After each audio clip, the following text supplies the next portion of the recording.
حیدر اور سارہ اپنے دادا کی پرانی لائبریری میں کھیل رہے تھے کہ اچانک انہیں ایک پراسرار دروازہ نظر آیا۔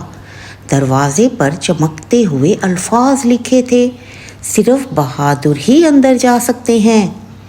دونوں تجسس میں دروازہ کھولتے ہی تیز روشنی میں غائب ہو گئے۔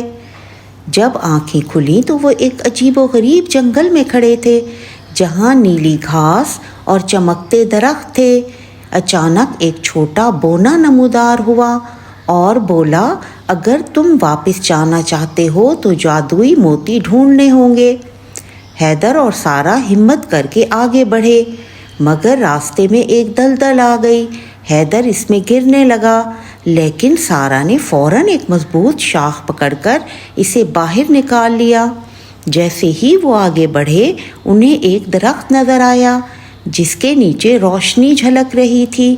ایک سنہری پرندہ بولا، موتی درخت کے نیچے دفن ہے، مگر سانپوں سے ہوشیار رہو۔ دونوں بہن بھائی احتیاط سے درخت کے قریب پہنچے، مگر اچانک ایک کالا سانپ ان کے سامنے آ گیا۔ حیدر نے جلدی سے اپنی جیب میں رکھا ہوا چمکدار پتھر نکالا، جس کی روشنی سے سانپ پیچھے ہٹ گیا۔ سارہ نے زمین کھود کر نیلے رنگ کا جادوئی موتی نکال لیا۔ جنگل کی فضا بدلنے لگی، ہر طرف خوشبو پھیل گئی اور اچانک وہی بونا پھر نمودار ہوا۔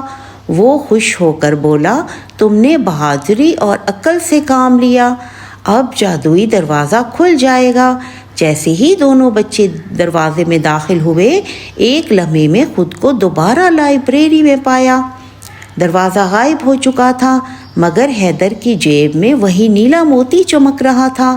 دادا نے مسکراتے ہوئے کہا، تم دونوں نے ثابت کر دیا کہ بہادری اور ہوشیاری ہمیشہ کامیابی دلاتی ہے۔ حیدر اور سارہ ایک دوسرے کو دیکھ کر ہنسنے لگے، کیونکہ اب انہیں معلوم ہو چکا تھا کہ ہر کہانی کے پیچھے ایک جادو چھپا ہوتا ہے۔ بہادری اور عقل سے ہر مشکل کا حل نکالا جا سکتا ہے۔